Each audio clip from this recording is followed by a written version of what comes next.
Today we're going to be talking about ecumenism. Can anyone tell me what this word means? I don't think it's a word that's used very often in our modern evangelical parlance. But if you've heard of it, if you've studied it or anything, can anyone try to provide a definition as to what ecumenism or the word ecumenical might mean? Unity of the church. Okay, unity of the church. It might, so unity of the capital C church, yes. Or it might be also framed as unity of the lowercase c churches, yeah. So, but so often I feel like evangelicals are really bad about talking about unity. Why do you think that might be the case?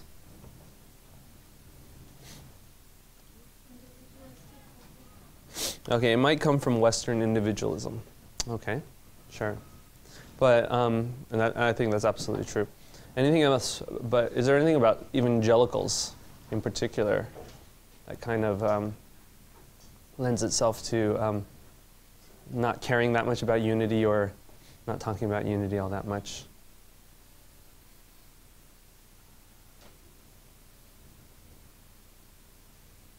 Well, yeah, Charlie. Possibly, maybe we take biblical, that aren't biblical necessities as far as where we stand in doctrine, elevate certain doctrines above what they are as far as, I think there's only a few doctrines that maybe are the tier one as far as importance, as far as where we agree on, like Jesus is Lord, Yeah. atonement, list a few of those different things, but I Mm-hmm. think maybe the unity fails in the sense of when we begin to take some other theological understandings and raise them to the level of primary doctrine, Okay. or destroys unity. For example, maybe what role does a woman play in a church as far as complementary egalitarian? Mm-hmm. Yeah. Am I Calvinist? Am I not? Yeah. So Mm-hmm. some of those things begin to become elevated so high that the unity Yeah. begins to break and churches separate over things Yeah. that maybe Jesus never intended for that to happen, I guess. Yeah. It's funny that truth and love should be opposed to one another. But they're not in reality. In Jesus, they were united. But when we, as sinful human beings, try to parse these, we often pit them against each other, and we have to say, well, which one do we believe, right? Or which one do we value more highly? And it seems like evangelicals seem to value truth over love, or doctrine over love, I should say, right? And so we squabble over not only the essential points of doctrine, but a lot of non-essential points of doctrine. Versus, liberals will be more like, yeah, let's just all love one another, sing kumbaya, hold hands, and all is well with the world, right? And they don't really discuss doctrine very much. And so it seems like we got these two camps, those who care about doctrine or truth and those who care about love. And those who care about love are all into unity, and those who care about doctrine or truth, unfortunately, we seem very divisive. We fight against each other, we squabble, we have church splits, we call each other heretics, right? So I feel like a lot of times ecumenism is one of these things that evangelicals are really bad at, or we don't talk that much about, just because it seems to, evangelicals seem to major on truth over love, as opposed to liberals who tend to major on love over truth. Okay, so unity ecumenism, so it means all the churches together. It comes from the Greek word oikumene. Now, just as words like baptize or other words, these are actually originally, or ecclesia, these are originally pagan words, right? And they've been appropriated by Christians to mean something within our Christian context. So, just like ecclesia just means a pagan assembly, but it came to mean church after a while. So oikumene, actually, it was a pagan word originally meaning the inhabited universe. Actually, the Roman Empire would use the oikumene to represent their empire, okay? But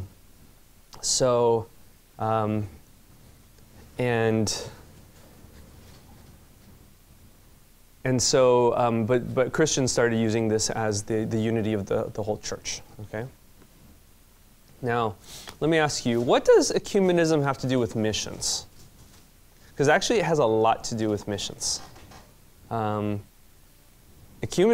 I would say, is one of the primary words that's associated with mission, okay? Historically, theologically. Now, it's not a biblical word in that in the sense that you don't find the word ecumenical anywhere in the Bible, right? But the concept is there, kind of like the Trinity, right? What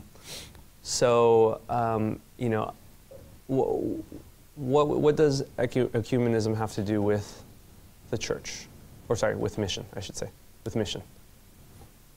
Anybody? I think there's maybe an idea of mission of partnership, so even within churches globally, but also, let's say, nationally. Like, okay, if I'm being sent from a church here, let's say in North America, and being sent to, let's say, Korea, I think the mission done the best would be in partnership with the local church there and the local church here. So all churches together, I understand it to be really important as far as missions go, because there's a connection point on both ends, and there's a partnership between both churches acting as, let's say, brother sister, in a sense where even in a perfect world, the Canadian church would be sending people back to the States to partner with us, and then we would be sending back and forth, and it would be an ongoing year-by-year relationship. Totally, yeah. Mission, ecumenism is related to mission because of partnership, yeah. So if you don't have partnership, you have paternalism, right? Like you send missionaries to another place and then you tell them, hey, we know better than you and we're going to tell you everything that you need to know. And then the local church is like, well, don't we get a say in this? Don't we get a partner? Aren't we equals here in this endeavor? Jennifer and then Kristen. Jennifer, did you have your hand up? Oh, I was going to say. Oh, you say the same thing, okay. Well, I can give an example from like the Catholic conference when the man who was were you there for that? He was a missionary in Russia, and he kind of bagged on the Orthodox Church there and said that. Oh yeah. Mm-hmm. And so I just think that unity, even in knowing who is a Christian, who's like what churches, Okay, so discerning who's a Christian and who's not, and yeah. And I feel like on the mission field, I don't know, some of the battle is so big, right? It's like when you're in the U.S. or at home, you can kind of squabble over these little theological differences.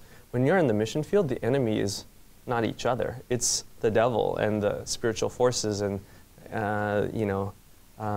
people that are opposed to Christianity. So when you're in the mission field, you join together with people of other denominations. You don't go, well, you're a Presbyterian, I'm a Baptist, we're not going to talk, right? You go, no, you're a Christian, I'm a Christian, let's work together, right? So, because the task is just so huge, right? And when you join together to fight a common enemy, you don't fight each other as enemies, right? I feel like mission has that unifying aspect to it, yeah. And also, if you look at mission organizations, they're usually not denominational, right? I mean, there are some. The Southern Baptists are big enough that they have their International Mission Board, right? The Southern Baptist IMB does missions by themselves, right? But by and large, most missions organizations are interdenominational, right? Like you can join OMF or LAM or AIM or any of these organizations, no matter what denomination you are. You just kind of have to assent to the essentials of Christianity, the cross and the Trinity and the Bible and stuff like that, right? But they don't tend to parse all the little nitty-gritty details of all the fine little debates. So they just say, look, let's just be united on the essentials. And yeah, so mission has that. So how important is unity for Christians, and why? Okay. Let me ask you this. This is a tangent to the question I just asked you. What does ecumenism have to do with missions? But in general, how important is unity for Christians? Think of like John 17, think of Jesus' prayer. Mm-hmm. I feel like that's the whole point of his prayer, to like praying for us even today as believers to be one, and like he repeats the word over and over and over again just in that passage alone. John 17, Jesus' high priestly prayer, and the whole point of his prayer is unity. He prays for his people, for the church, for his followers, and he prays, what does he pray? The unity, right? Why? Because unity is a reflection of the Godhead, the three in one, right? And it's not unity in uniformity, it's unity in diversity. So this kind of coheres with what I talked about last lecture, right? Multi-ethnicity, diversity. But I think, yeah. So let me talk about the World Council of Churches and Lausanne. Okay, the World Council of Churches people call, quote unquote, ecumenical. And Lausanne, the Lausanne movement, you might have heard they had a big Cape Town conference in 2010. They are seen as evangelical. But unfortunately, it seems like these words have changed meaning today. I mean, ecumenical means unity of the churches. Evangelical means you're all about the gospel. But they've come to mean liberal and conservative. Why? Well, because those who are concerned with unity are all just about love, right? And so let's just, love trumps all, love wins all, love, you know, it becomes this Rob Bell, love wins sort of thing, right? And who cares about doctrine? Let's sweep it all under the rug because love unites and doctrine divides, right? That's what they'll say. And evangelicals are all about truth and doctrine, and then we'll divide with one another over even the smallest things. But it seems like conservatives are the ones who, you know, major on truth, and ecumenists are the ones who major on love or unity. So, but and you have these two organizations, and both are attempting to do mission in the world today. Okay, that's what both of these exist to do. But you know what happens? The World Council of Churches ends up doing mission as social justice because they don't want to talk about doctrine. So they don't even they hardly evangelize because they're just like, uh-oh, doctrine divides, right? So, you know, probably the only thing they can, I'm stereotyping here, but it's almost like the only thing they can agree on is Jesus is Lord, and everything else is like, oh, we can't agree on that, so let's just sweep it under the rug so that we have unity, right? Well, I don't know that a superficial unity is really what Jesus was getting at either, right? Lausanne, now the interesting thing about Lausanne is even despite the fact that I said, you know, it seems to be, evangelicals tend to be divisive when it comes to theology. Well, not really. Lausanne actually shows an evangelical unity, right? They wrote a covenant, a document called the Lausanne Covenant. I don't know if you've ever seen it. Google it. You should read it. It's not long. It's like 15 paragraphs, right? But the Lausanne Covenant just lists what do evangelicals believe in, what do we all agree on, and they wrote this in 1974, and the Lausanne Covenant is still kind of a unity statement among evangelicals. So a lot of people, a lot of times people may ask you, what is an evangelical? You should just point them to the Lausanne Covenant, because this is a 15-paragraph document that basically, I would say, if you agree with the Lausanne Covenant, you're probably an evangelical, okay? So if you can sign off on that. So a lot of churches and missions organizations now use the Lausanne Covenant as sort of their statement of faith, okay? It's interesting. It's a missions organization which came up with the statement of faith that binds all evangelicals, because unity and missions go hand in hand, right? So it's not, actually shouldn't be surprising that it is a missions organization which is the one that actually comes up with the unifying statement of faith. Because denominations will just divide, right? I believe in this, you believe in that. Missions organizations, let's unite. Let's come up with everything that evangelicals can agree on, and let's sign off on this, okay? So, but we also don't sweep everything under the rug, as in if the details don't matter, right?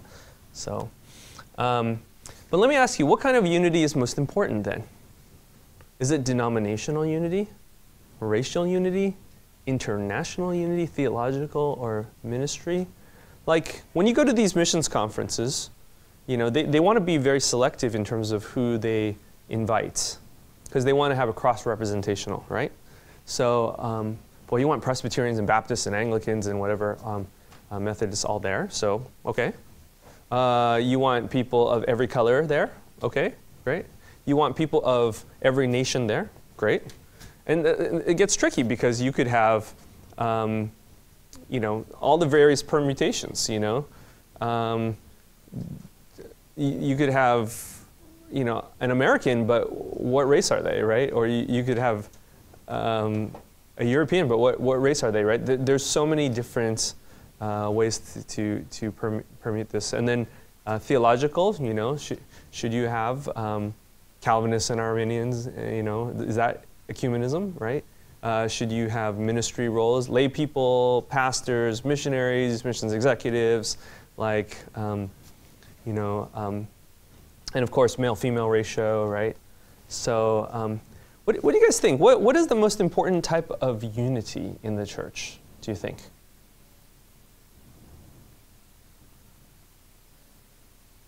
Jesus calls us to be unified, to be one, but how? In what way?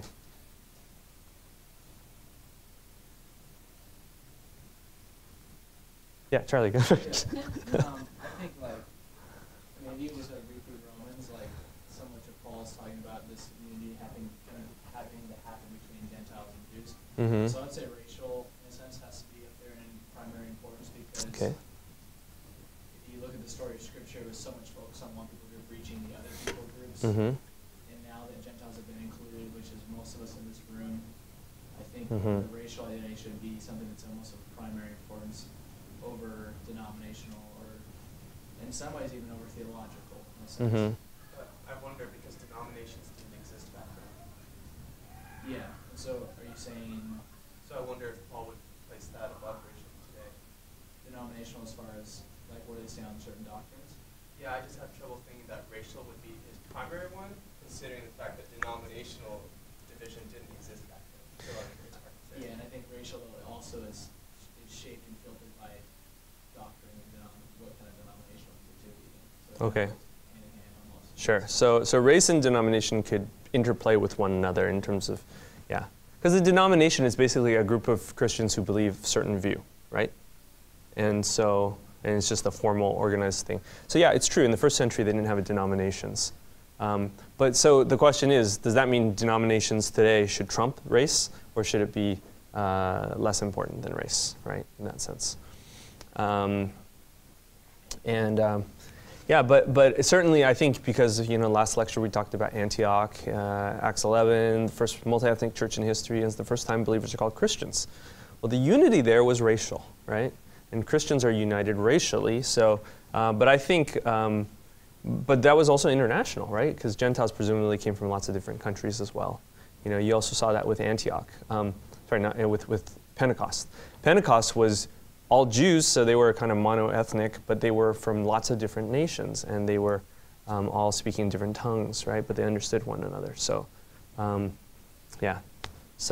denominational and theological also have interplay with one another too, right? Because, obviously, Catholics and Protestants would believe different things theologically, but even different denominations would too. So, but I think. So I think this is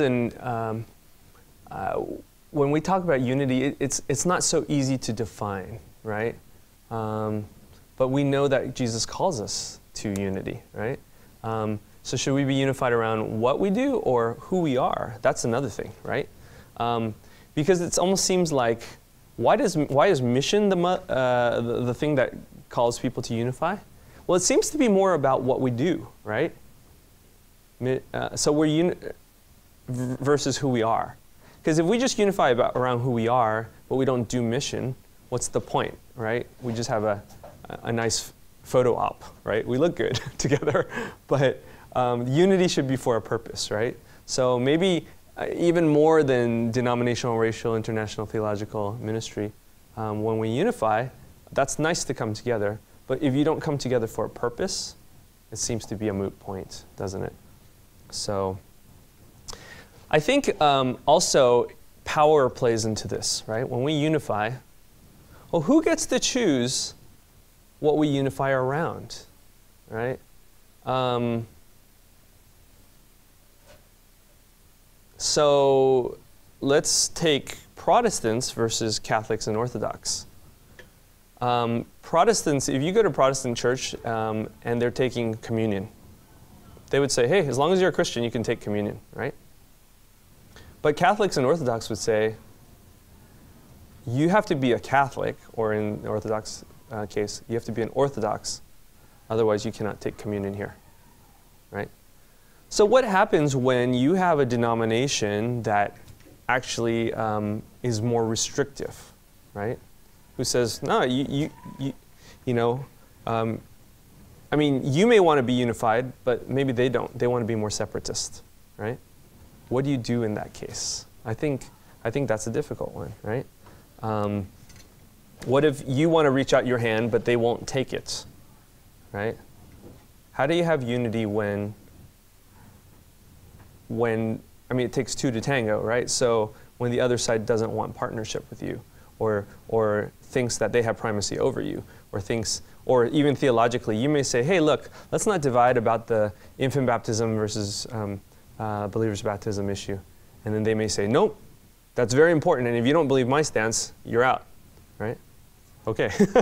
So suddenly they've elevated a non-essential to an essential, whereas for you, it's still a non-essential. Yeah. So, yes, Jennifer. I was thinking about how those things, because the point in unity is not, like you were saying, it's diversity. And I feel like it's easier to be racially, I mean, maybe not in practice, but be racially or ministry diverse. But then it seems like the denomination and theological is where we're like, oh, if you're different than me, then you're okay. unified. Right. Whereas racial and you do a different ministry than Mm-hmm. me, then you can still. That is a great point. It seems like racial diversity or unity is much easier than theological, right? Because you could have a lot of different races under one roof, and they're all doing the same thing. But if you have a lot of different theologies under one roof, they're not going to be doing all the same thing. And in fact, it is theologically untenable to take, let's take the baptism issue. It's theologically untenable to have infant baptism and believer's baptism under the same roof, right? Because what is the point of baptism? Remember, we talked about this. Is the point of baptism to support the infant in a covenant community as they grow up? Or is the point of baptism to wash a believer symbolically from sins, right? You can't have both ways under the same roof, and this is why we have denominations. I have no problem with Baptists doing believer's baptism and just down the street a Presbyterian church doing infant baptism. But they cannot do both under the same roof. It just doesn't theologically make sense. But so they can meet under different roofs while they're doing baptism, but they combine together when they're doing mission, let's say that, right? Or they're doing social justice work or whatever it may be. So, and you're absolutely right. But at the same time, racial, to say that race has nothing to do with what you do, I mean, it does and it doesn't, right? I mean, you could be any race and do anything. That doesn't change what your race is. But often race has to do with culture too, and culture is how you do something or what you do or how you prefer something. And so you may have a lot of different races under one roof, but there is one monoculture that controls all, the way everything is done in the church. And in that case, well, is that really diverse then? You're basically having everybody else submit to this one dominant culture, right? And yeah, so diversity, yeah, you want diversity, but the question is, then is this a good call to, is this a good reason to have black churches, white churches, Asian churches, Hispanic churches, or not, right? You know, because if the alternative is to be subsumed under a dominant culture which is not your own, then shouldn't you go to a mono-ethnic church where you can, you know, kind of worship in the way that you feel most comfortable, or that kind of celebrates like your tradition, right? So yeah, these are good questions. They're tough questions, right? So, and that's why so many people just kind of throw in the towel. They're just like, look, it's too difficult to have unity because of all these issues. So let's just throw in the towel and let's just have mono-ethnic churches, mono-theological churches, mono-racial churches, and let's just be done with it, right? But Jesus calls us to diversity within unity. He calls us to break dividing walls. And for us to just say, it's too hard. Well, what if God said, it was too hard for me to reconcile with sinners? Right? That's the gospel. My goodness, right? And God says, if I'm going to reconcile with you sinners, that's the biggest bridge to divide of all. Then you sinners better reconcile with one another, right? Pay it forward, right? God has already shown us the way. And then Jesus prays for us to have unity. How can we not? But evangelicals are so bad at it, and we not only are we bad at it, we think it's not even that important, and we don't even do it, right? Or we don't even talk about it. But with mission, it's huge, right? I would say the difference between unity and uniformity and unity and diversity is like a monarchy versus a federal system with states, right? So if you have a monarchy, okay, maybe you have a lot of diversity within your country, but the king basically calls the shots and controls everything, right? In a way, this is kind of like the Catholic Church. You have the Pope, and he kind of calls the shots theologically for the whole world. But the Pope is based in Rome, and it's a very Italian form of Christianity. To say that Italian form of Christianity has to be replicated in every country around the world just seems, ridiculous. It wasn't until 1950s that they lifted the restriction of using the vernacular. Up until the 1950s, every Roman Catholic church around the world, no matter what country or continent they were in, had to use Latin. Again, it was a very Rome-dominated, Italian-dominated, form of Christianity. Okay, there's unity, but that's because one person is kind of trumping everybody else, right? Versus unity and diversity, like a federal system with states. The United States is an example, right? Every state has different laws. Now, we have the Constitution, which binds us, but there's different laws within different states as well, because that way we can celebrate different kind of diversity, right? Different views, and there's not. So the really important things are found in the Constitution. The states, however, have power to control the not as important things, but things that still need regulation. So, but personally, I think there's a strength and a power in unity and diversity. There's a flexibility, okay? Someone once described it to me like this. The strongest skyscrapers in the world are not the ones that are stiff. If it's stiff and an earthquake hits, that thing breaks, right? But it's the ones that kind of have a little bit of sway to them, right? They can sway in the wind, and as they sway, they actually can withstand earthquakes a little better. So I feel like, you got to be unified on the essentials, but you got to have the flex on the non-essentials. And I think in that is the greatest strength. Yeah, and I think that's what the church should look like. Okay. Now, there's a phrase that's really popular. Missions is the mother of ecumenism, right? Well, we've already talked about this. Why? Well, because often, in order to do missions, you need to be unified. I mean, the task of missions is to win the whole world for Jesus, right? Well, I shouldn't put it like that. It's really, God is the author of missions. But on the human level, if you're going to win the whole world for Jesus, the whole world is like the biggest task you can possibly think of, right? So missions breeds unity because in order to accomplish mission, you have to unify, right? But let me maybe put a little bit of a different spin on this, okay? In Jesus' high priestly prayer in John 17, let me just read this part. I do not ask for these only, but also for those who will believe in me through their word, that they may all be one, just as you, Father, are in me and I in you, that they also may be in us, so that the world may believe that you have sent me. Okay, let me stop there. What is our model for unity? The Trinity, right? Just as you, Father, are in me and I in you. So the Father and Son are unified, and therefore the world should follow suit, or the church. The church should be unified just as the Father and Son are unified, right? That's a tall order, right? But that's what he calls us to. And then I in you, that they also may be in us. So the unity of the Father and the Son draws the people of God unto Him. So God. Some people say, isn't the Trinity so selfish because they just care about each other? No, in this caring about each other, they draw in the church.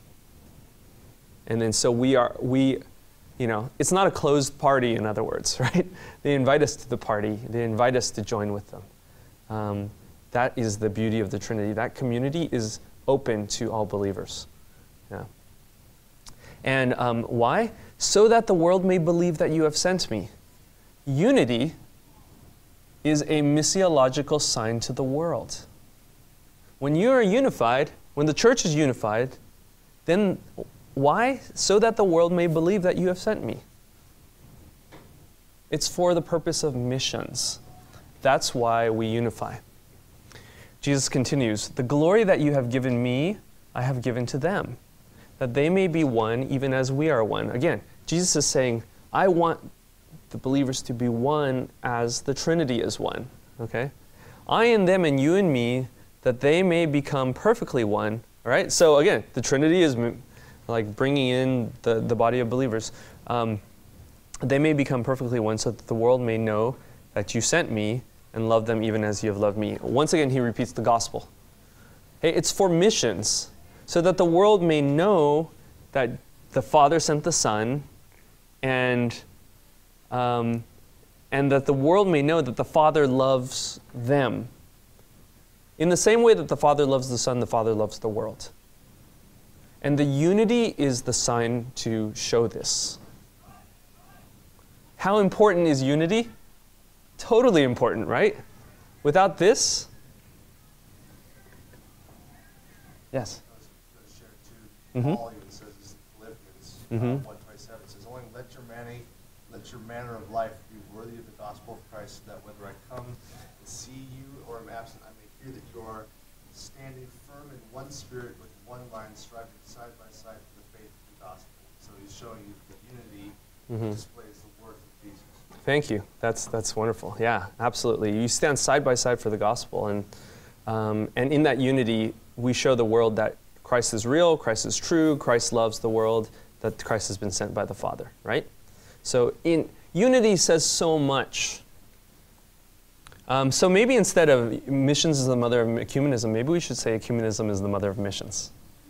In unity, that's a missiological sign to the world.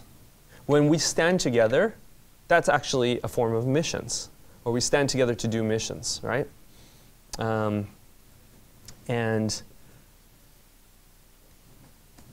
so, in my last lecture, I was talking about diversity. This is interesting because, Antioch is the first multi-ethnic church, first time they're called Christians. So when we do missions, we bring in diversity. And when we have diversity unified, that helps us to do missions, right? So the two kind of go hand in hand, or chicken and the egg, or whatever it may be, right? But it's nevertheless very important. Okay. St. Augustine apocryphally said this: in essentials, unity; in non-essentials, liberty; in all things, charity. Okay, remember how I said, well, there's a lot of apocryphal quotes out there. St. Francis never really said, preach the gospel and if necessary, use words. Well, St. Augustine didn't really say this, but it's been attributed to him. Nevertheless, I actually like it, despite the fact it's not from Augustine. I think it speaks truth. In essentials, we should be unified, right? That's like the Constitution, right? In non-essentials, liberty. So each state can kind of make its own local laws. And in all things, charity. Let's live together in peace and love and grace, knowing the difference between the essentials and the non-essentials, right? So what are the essentials versus the non-essentials? Well, I think I just kind of put together a list here. Well, actually, let me ask you guys. You tell me, what are some of the essentials of the faith that all Christians should agree on, no matter what their denomination? What's that? Trinity. The Trinity. Perfect. Anything else? Okay, that Jesus died and rose from the grave. Yes. Death and resurrection of Christ. Anything else? Lucy. The humanity and deity of Christ. Christ's dual nature. Yes. Okay. Infallibility of Scripture. Okay, some might not frame it like that. Some might say the authority of Scripture, right? But you know, some people get a little picky about infallibility versus inerrancy and these enlightenment terms and whatever. But regardless, the authority of Scripture, yes. Okay. The doctrine of sin. Okay. Yes, sin is a reality, and this is something that Jesus had to overcome. Okay. Anything else? I mean, indisputable things that all Christians should agree on, right? I think you've hit a lot of them. Let's see what I have. I forgot what I put in my list, but there is Trinity. I feel like Price is Right or something. Or no. What is that? Not Price is Right. What's that survey says? Oh. Family Feud. Family Feud. There you go, Stephanie. The gospel is available to anyone. Okay. So universal, it's not just for a select few. Yeah. Okay. Sure. Okay.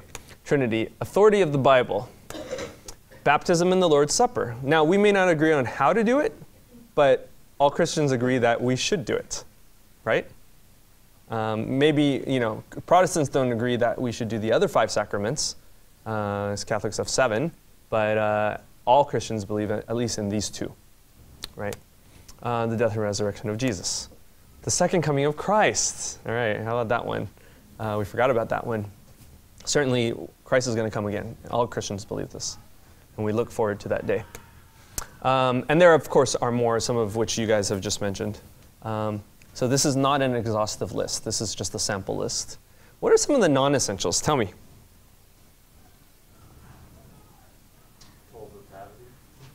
Total depravity. Okay, well, the reality of sin is an essential, but whether or not we're totally depraved or how much, right, that's Calvinists would say we're total depravity. Okay, anything else?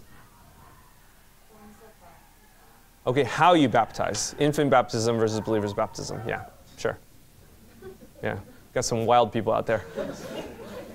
Trent? Okay, eschatology. So we may agree that Christ is coming back, but we don't agree on how he's coming back or when he's coming back, right?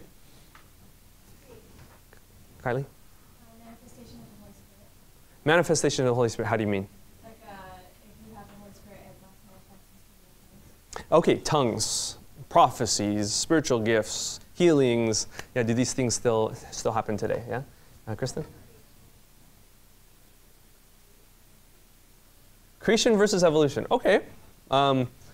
That is, okay, I guess so, yeah. That's more of like a 20th century modernist fundamentalist debate. I mean, it is theological, but you know, it's more like, how does the Bible interact with science, right? But okay, yeah, granted.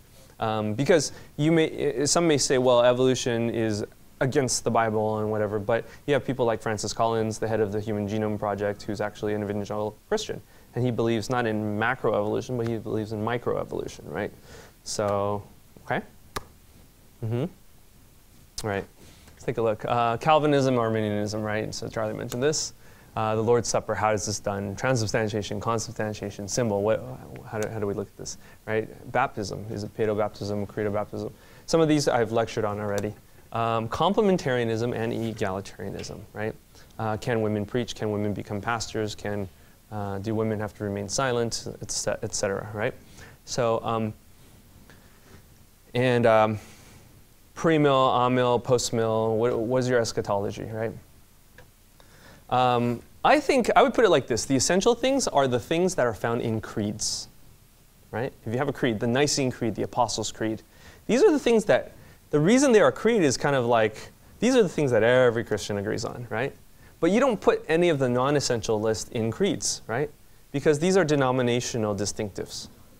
Now here's the problem. When somebody takes something from the non-essential list and puts it over into the essential list, right? That's kind of like saying, if you're not baptized in my church, you're not a Christian. Right?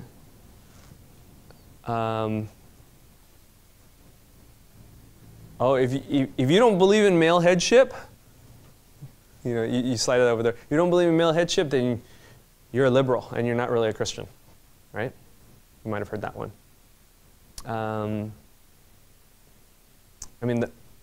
Yeah.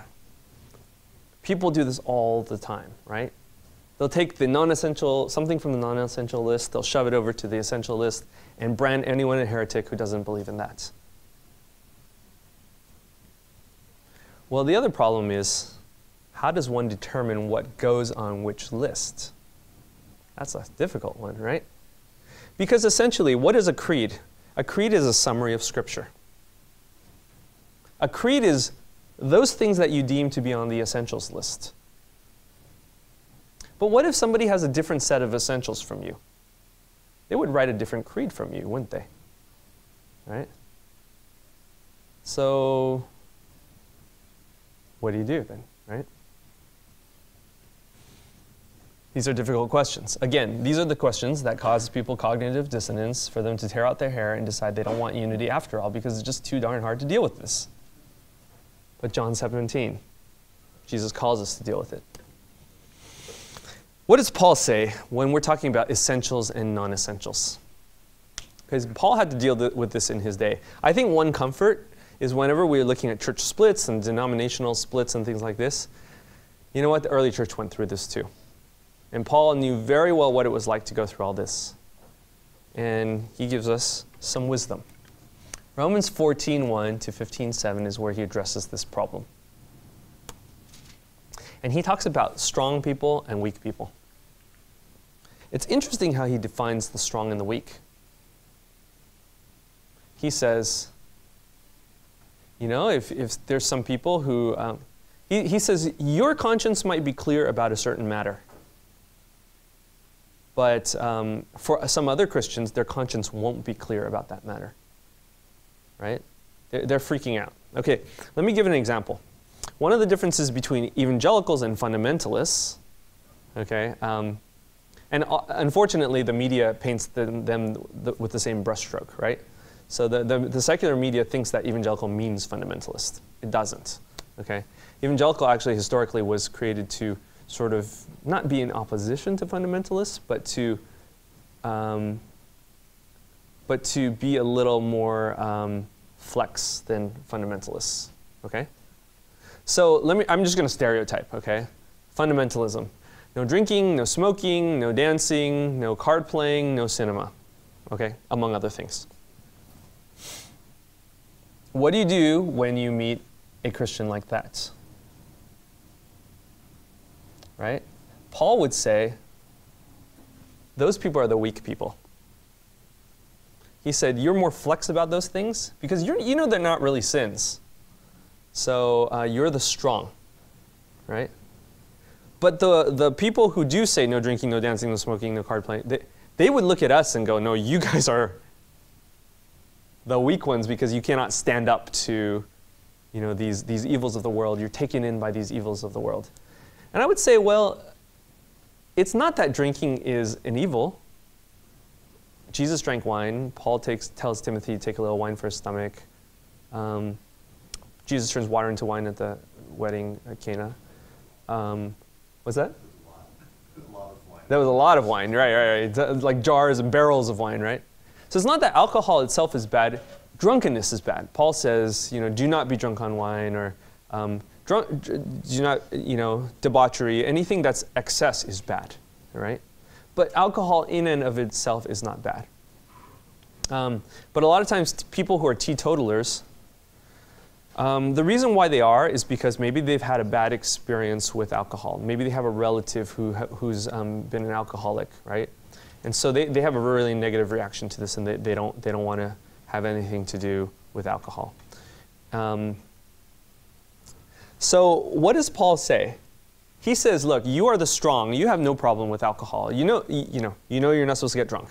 But in terms of drinking wine, whatever, that's fine. But here you have, Aunt May, who's like, if you drink wine, you are of the devil, right? Okay, what do you do with Aunt May? And Paul says this. He says, the strong should submit to the weak. That's what he says. Read that passage. He says, you know why? Because for the weak, those things are sins in their mind.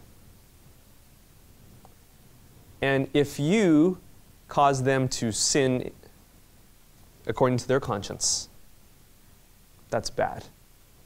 Right? Even though you know that's not a sin. But if Aunt May thinks it's a sin, don't cause her to stumble. Don't cause her to think she's committing a sin. Like, we may want to say, well, let's logically try to convert Aunt May away from her teetotalism, right? That's not what Paul says. He says, let it be, and let them, continue on with their restriction in their mind. He doesn't say, oh, it's terrible that they think this. He says, just let them, right? And so that their conscience is clear. But your conscience is clear too, because you know it's okay to drink wine. But when you are with Aunt May, don't drink wine, right? Don't drink alcohol in front of her. Only when you're not around her, right? So yeah, the weak is someone who holds a non-essential as an essential. Basically someone who moves something from the non-essential list onto the essential list. The strong are the ones who have more freedom. Now, I do want to say a caveat here. Sometimes you think you are being strong by exercising more freedom, right? But maybe it really is a sin. You don't want to be like, oh yeah, I'm in the strong category because I'm having premarital sex and that's okay, right? Then the people in the weak category who are more restrictive, they would go, no, you're actually in sin. I'm sorry, you are. You can justify it to yourself that that's not sin, but yeah, it's sin, right? So, but if you truly are, it's not sin, but he says just be chill with those who think it's sin and don't stumble them. Yeah, Henry. I guess at what point do you make that distinction of let's say pick up boxing or something like that, where you're maybe harming the temple or something Okay. like that, or like a sport or Sure, something like that. sure. I don't believe in football because you're hurting someone possibly. Where do you make that? Okay, and again, this comes to the point of how do you decide what goes in the essentials list and what goes in the non-essentials list, right? Because you could have the opposite problem of moving an essential to a non-essential. And that's called heresy, right? You're like, oh, Trinity, that's not really that important, right? Well, yeah, but then I would say this. I think we need to take the counsel of all Christians in the world and see where, I'm not saying that majority is always right, but I would say that if 90% of Christians believe this one thing, and only 10% or 5% believe in this other, maybe the 90% have something going for it, right?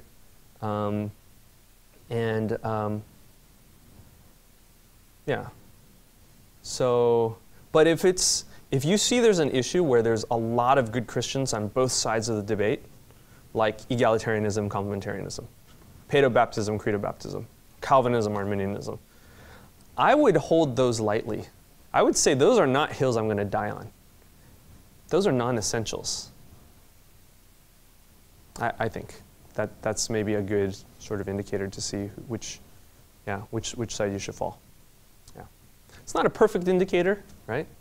Majority rules is not always the best way to go. Certainly, majority rules has we've seen in history that sometimes leads to evil, right?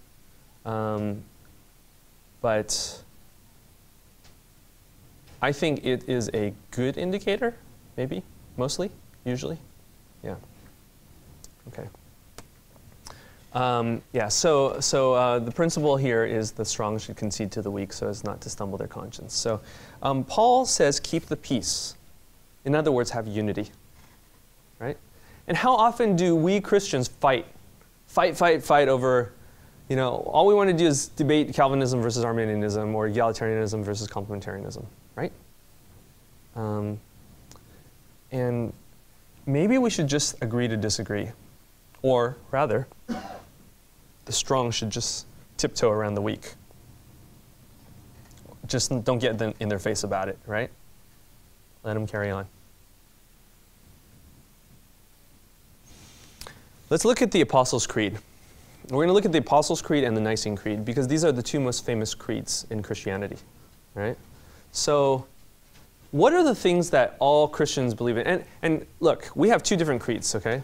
So the question is, why do we have two creeds? If these are things that all Christians believe, then shouldn't we just have one creed, right? See you later.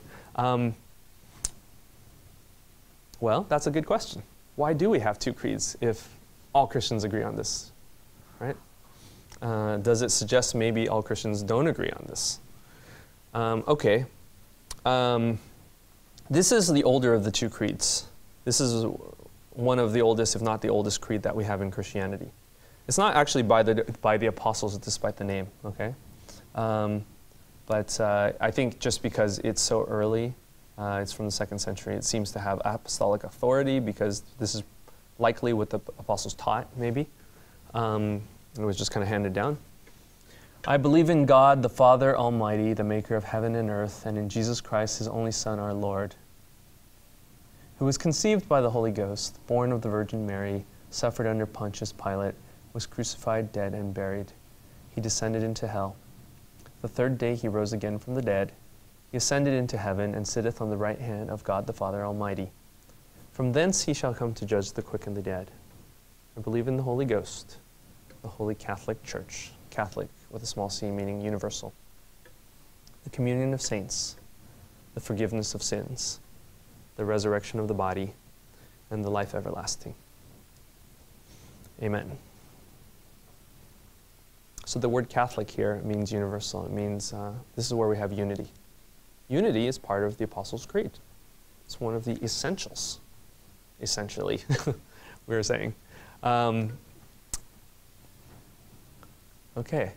I'm sure you're familiar with this. I'm sure you've at some point said this in a church. Some churches say this every week. Some churches maybe don't say it at all, but have it printed somewhere in their bulletin. You might have said this at a conference or something. I know this is a bit of a tricky task, but oh yeah, Henry. Yeah, my home church says this like every week. Okay. We're Evangelical Baptist church. Okay. Yeah, but for some reason it doesn't have the line, he descended into hell. Okay. You anticipated me a little bit here. Okay. I was going to ask you guys, if this is an ecumenical creed that all Christians believe in, is there anything here that you actually don't agree with? And Henry just put his finger on that line, he descended into hell, is the most troubling one. There's not clear scriptural backing for this. There's oblique references to it, right? Jesus kind of preached to the souls who are in hell, maybe, or like the harrowing of hell, as some theologians call it, right? Where he released prisoners from hell and like brought them up, or I don't know. But it's kind of obscure. So some people go, wait, this one line, it just seems a little sketch, right? There might be one or two scriptural references that sort of obliquely reference this, but it doesn't seem completely clear. So why do we have this in there? And as such, that's why some churches will do the whole Apostles' Creed but delete that line. Okay? That's true. Yeah, it comes from 1 Peter 3:18-20, right? For Christ also suffered once for sins, the righteous for the unrighteous, that he might bring us to God, being put to death in the flesh, but made alive in the Spirit, in which, and here's the line, he went and proclaimed to the spirits in prison. Because they formerly did not obey when God's patience waited in the days of Noah while the ark was being prepared, in which a few, that is 8 persons, were brought safely through the waters. Okay. Does that refer to Jesus being in hell for the 3 days that he was dead? You know, between the Good Friday and Easter Sunday? Who knows? I mean, maybe. I don't know. It's obscure.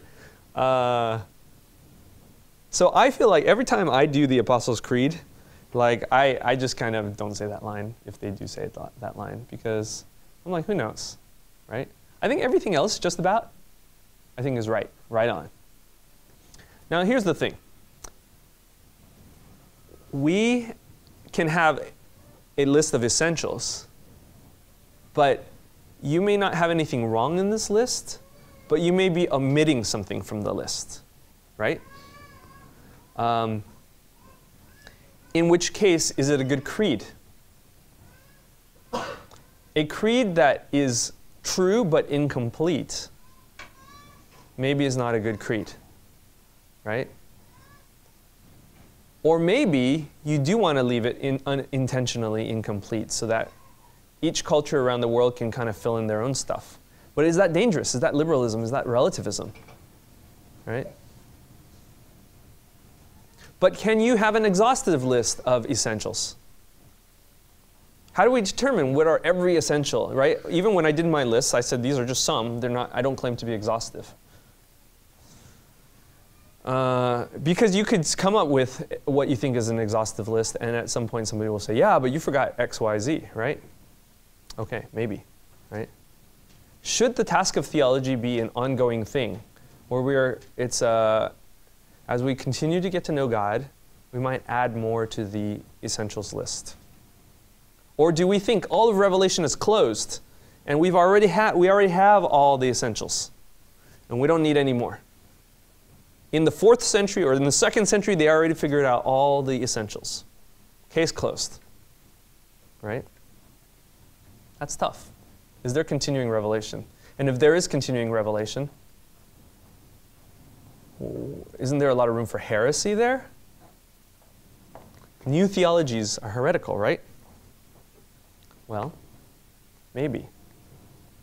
But you know, it wasn't until Augustine that he came up with the doctrine of original sin. It wasn't until Martin Luther that he came up with the doctrine of sola fide, sola gratia. It wasn't until the early 20th century that they came up with the doctrine of inerrancy, right? So, do you say that, oh, Augustine's teaching a new thing, oh, Luther's teaching a new thing? That's what Catholics said. Oh, you know, the fundamentalist teaching a new thing.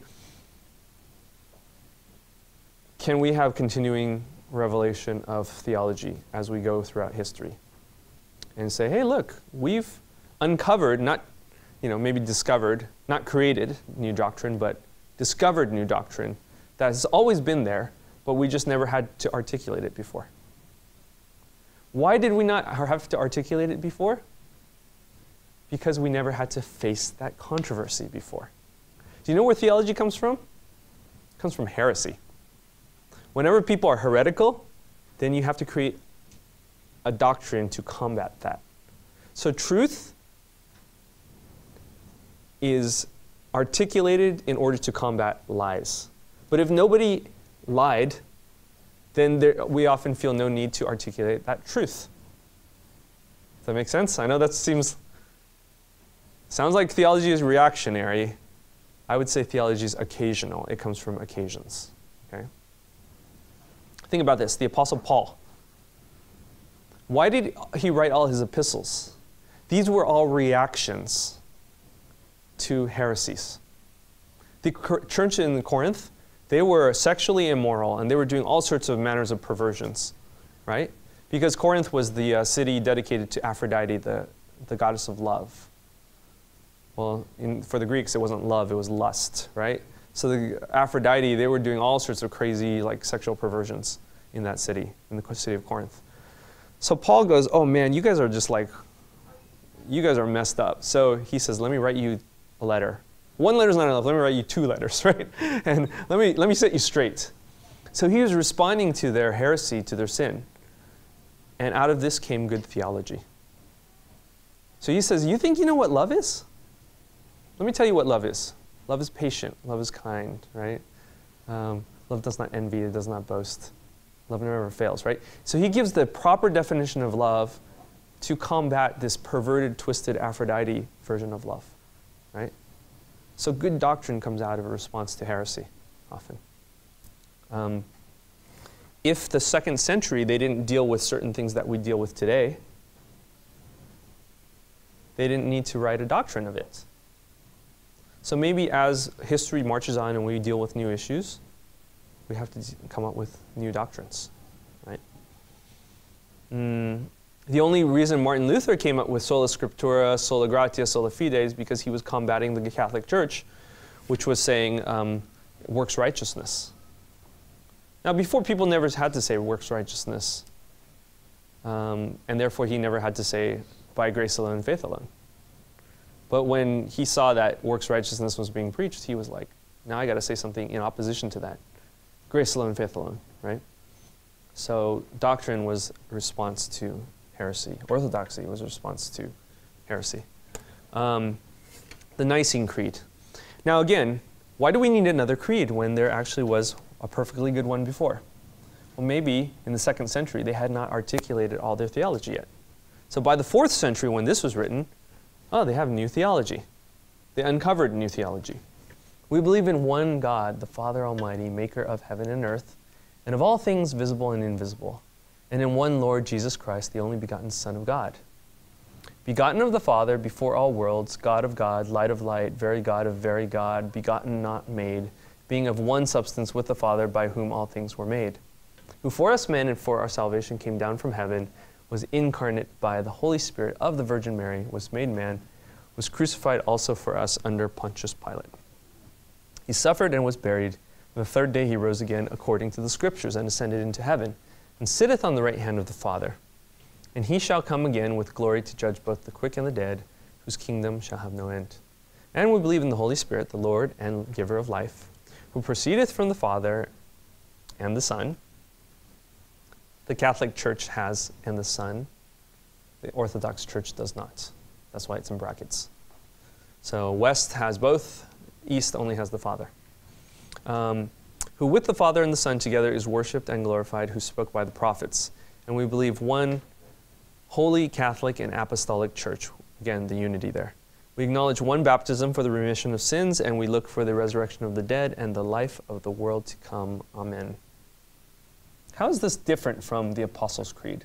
Most churches accept both creeds, but this one seems to be a little bit more expanded. What do you see here that wasn't in the previous one? Yeah, Chris? It really emphasizes the nature of Jesus as both God and man. Sure. You know why? Because when they wrote the Apostles' Creed in the 2nd century, the doctrine of the two natures of Christ wasn't even around. It was because of heretics like Arius and Apollinarius who denied Jesus' divinity or Jesus' humanity. And so the council of, the early church councils, Ephesus and Chalcedon and Constantinople and Nicaea were called in order to combat these heresies. And so when they wrote this Nicene Creed, it was to combat the heresy of, oh, Jesus is only God or Jesus is only man. So they stuck in, they said, well, no, the Apostles' Creed doesn't talk about Jesus' dual nature, now we're going to stick that in there, right? So again, continuing revelation. The creeds seem to have developed or evolved, right? Okay. And then this whole thing about the Father and the Son. This debate was called filioque, which is the Latin for and the Son, okay? The Western Church, the Catholics, said, the Holy Spirit proceeds from the Father and the Son, filioque. The Eastern Church says, no, the Holy Spirit proceeds only from the Father. They debated about this. They split into East and West. This is one of the things that caused the Great Schism. And today there's two different versions of the Nicene Creed. One, the West has and the Son, and the East doesn't. Okay. How ecumenical is it? How ecumenical is the Apostles' Creed if some people don't believe that he descended to the dead? How ecumenical is the Nicene Creed if some people don't believe in the and the Son? If you can have one phrase which is taken out or added in, can these other phrases be taken out or added in? Remember, creeds are not inerrant. Creeds are somebody's decision of what are the essentials. That's what they are. And you may disagree with someone over what are the essentials. or you may be okay with them. Different cultures may have different ideas of what are the essentials. You know, an African and an Asian and a European you give them the same Bible and ask them to write a creed, they will write 3 different creeds because they will have 3 different ideas of what are the essentials. Now, they may have a lot of the similar things, like I'm sure they would all have the cross, right? Because the cross is such a huge part of the Bible. It's, you know, it takes up 2/3 of the gospel narratives. So how can you miss that, right? But other things, you know, like would they see the same things that we see? Because if doctrine comes out of a reaction against heresy, and heresy comes about from people trying to make sense of life, right? They're trying to deal with their real life, and they're trying to say, well, what does God think about this? What does the Bible say about this, right?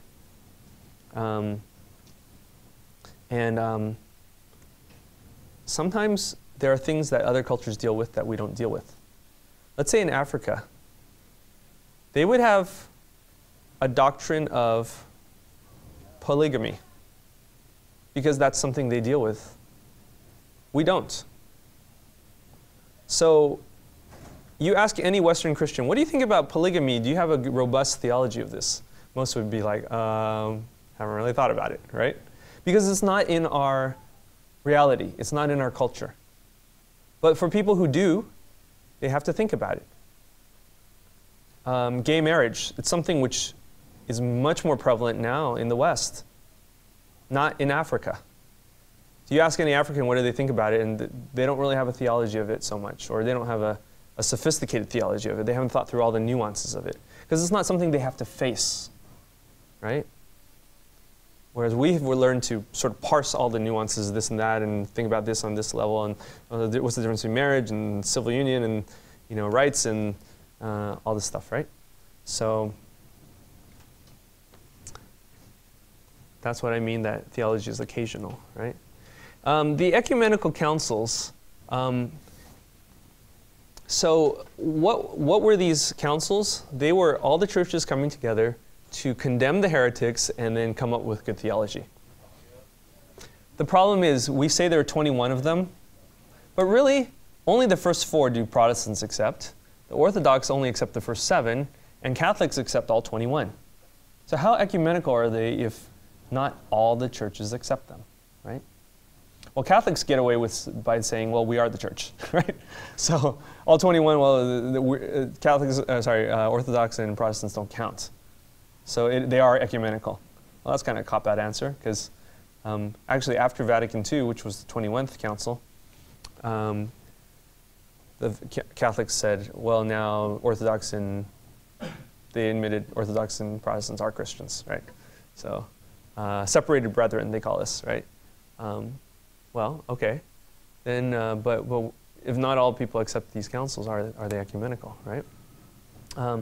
So like in the First Council of Nicaea, these are some of the things they did. They condemned the heretic Arius. They codified the doctrine of Christ's divinity. They wrote the Nicene Creed. In the Second Council at Constantinople, they condemned the heretic Macedonius. They codified the doctrine of the Trinity, and they revised the Nicene Creed. Look, the Nicene Creed, the first time it was written, it was considered flawed. They had to revise it. And so mostly what we read today is not the Nicene Creed, it's the Constantinople Creed. It's the revised version of the Nicene Creed. So how inerrant are creeds if they can be revised, right? The Third Council of Ephesus condemned Nestorius and Pelagius, codified the doctrine of original sin. Fourth Council of Chalcedon condemned Jacob Baradius, codified doctrine of Christ's 2 natures. You see how doctrine develops? Every time they held an ecumenical council, they came up with more doctrine.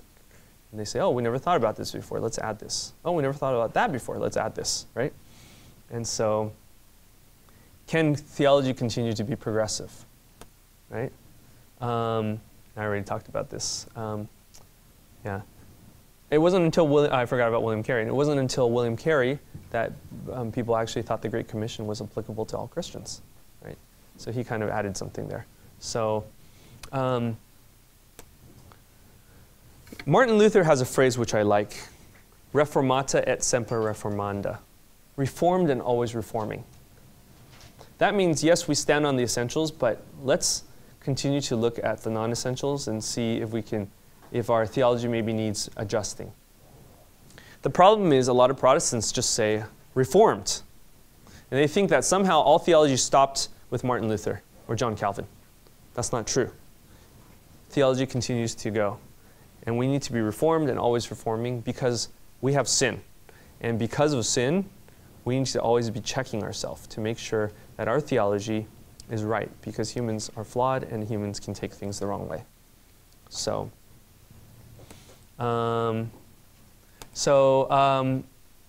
If creeds are not scripture and they're not inerrant, what are they? I think it's just a summary of what the writers deem to be the most important parts of scripture, right? There are things in creeds which are dubious. He descended to hell. Creeds change over time, Nicaea to Constantinople, and not everything is agreed upon, filioque.